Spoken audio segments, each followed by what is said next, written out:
Welcome to Bharti Coaching Centre students. जैसा कि हमने आप लोगों को लास्ट वीडियो में थ्योरम्स बताई थी क्लास 9th के लिए। होपफुली आप सभी स्टूडेंट ने वो सारी की सारी थ्योरम अच्छे से देख ली होगी और आप सभी लोगों को समझ में भी आ गई होगी। आज जो हम थ्योरम करने वाले हैं ये भी एक काफ़ी इंपॉर्टेंट थ्योरम है। इस थ्योरम में बच्चों आप लोगों को करना क्या है ये भी मैं आप लोगों को बता देता हूँ। सबसे पहली बात अगर मैं आप लोगों को बताऊं, इस वाली थ्योरम में आपको बताना है the sum of the either pair of opposite angle of a cyclic quadrilateral is, कितना बोला गया है यहाँ पे 180 डिग्री। कभी कभी एग्जाम में यहाँ पे 180 की जगह पर आपको सप्लीमेंट्री भी दे दिया जाता है, तो सप्लीमेंट्री के लिए भी आप लोग रेडी रहिएगा। या तो वहां पे आप लोगों को 180 डिग्री बोलेगा या फिर आप लोगों को सप्लीमेंट्री बोलेगा। दोनों एक ही बात होती है, जैसे कि आप सभी बच्चे जानते भी है। तो बच्चों जब हम इस थ्योरम को करने का काम करते हैं, सबसे पहले अगर मैं बात कराऊं तो जो हमारे पास यहाँ पे गिवन डाटा होने वाला है, सबसे पहली बात हमें हमारे पास क्या है, the sum of either pair of opposite angle of a cyclic quadrilateral. मतलब एक हमारे पास क्या है, साइक्लिक क्वाड्रिलेटरल गिवन है। साइक्लिक क्वाड्रिलेटरल किसको बोला जाता है, जब हमारे पास एक क्वाड्रिलेटरल एक सर्कल के जो क्वाड्रिलेटरल होता है उसकी चारों वर्टेसिस एक सर्कल की बाउंड्री पे लाई कर रही हो, उसे ही हम क्या बोलते हैं, साइक्लिक क्वाड्रिलेटरल बोलते हैं।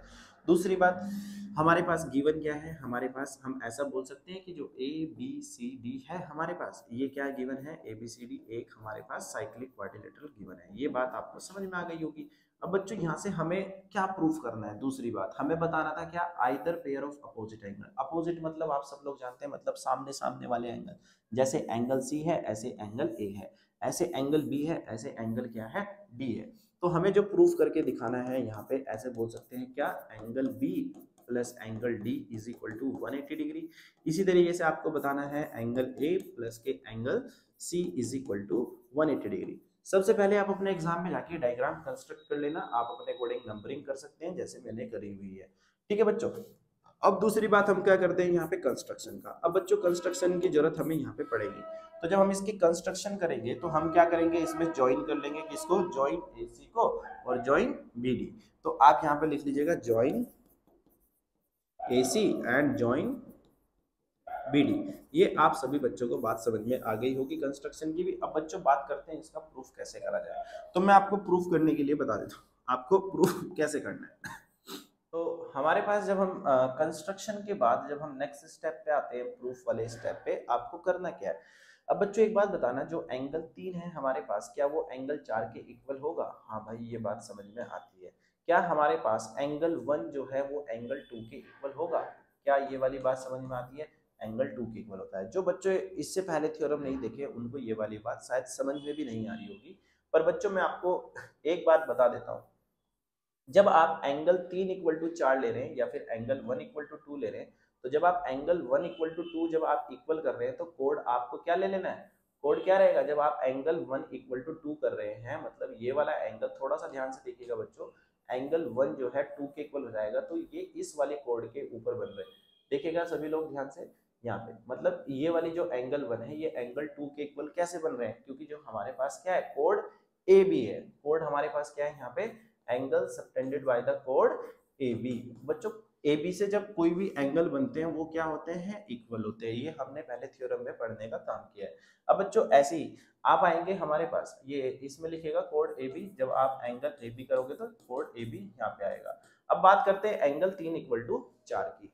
अब जब 3 इक्वल टू 4 करेंगे तो 3 हमारे पास कहाँ है, ये रहा यहाँ पे, और 4 कहाँ है, यहाँ पे। अब बच्चों इसके लिए भी तुम्हें एक एंगल देखना पड़ेगा।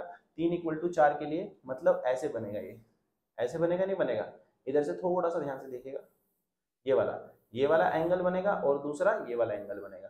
तो 3 ये रहा, 4 ये रहा, इसमें कोड क्या बनेगी हमारे पास, ये वाली बनेगी नहीं बनेगी भाई, बीसी वाली कोड पे बन रहा है नहीं बन रहा है। तो यहाँ पे आप कोड बीसी लिखने का काम करेंगे। होपफुली आपको ये वाली बात भी सबको समझ में आती होगी कि कोड से एंगल कैसे बनते हैं। तो जिन लोगों को बात समझ में नहीं आती वो जाके थ्योरम को जरूर देख लीजिएगा। इस वाली इक्वेशन को हम मान लेते हैं 1, एक वाली इक्वेशन को मान लेते हैं हम इक्वेशन नंबर 2। हम क्या करने वाले हैं, इन दोनों इक्वेशन को ऐड करने वाले हैं, adding equation number 1 and equation number 2। अब यहाँ से जब हम 1 और 2 को ऐड करने का काम करेंगे तो एंगल, जब आप इन दोनों को जोड़ेंगे, एंगल 3 प्लस एंगल 1 हो जाएगा, यहाँ पे angle 3 plus angle 1 is equal to angle 4 plus angle 2। ये वाली बात आपको सबको समझ में आ गई होगी। अब बच्चों यहाँ पे 3+1 देखिए कहाँ पे है। अब 3+1 तो ये रहा यहाँ पे, इसको 3+1 को 3+1 ही रहने दे। अब 4+2 देखिए डायग्राम में, अब ये 4 है, ये वाला 2 है, क्या ये वाला एंगल ऐसे बन रहा है नहीं बन रहा है? क्या ये वाला एंगल ऐसे बन रहा है नहीं बन रहा है? ए डी सी बोला जा सकता है, या फिर इसको सी डी ए, जैसे आपका मन करे आप ऐसे लिख सकते हैं।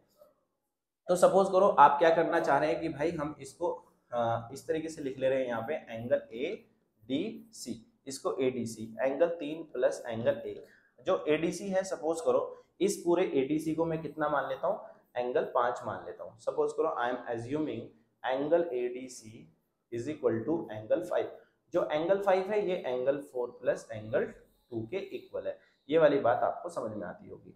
चलिए अब बच्चों जब हम इसमें आगे की तरफ प्रोसीड करते हैं, यहाँ से आपको एक छोटा सा कॉन्सेप्ट और समझ में आ गया होगा। हमारे पास जो एक नई इक्वेशन आके खड़ी हो जाती है वो आ जाती है ये, ठीक है भाई।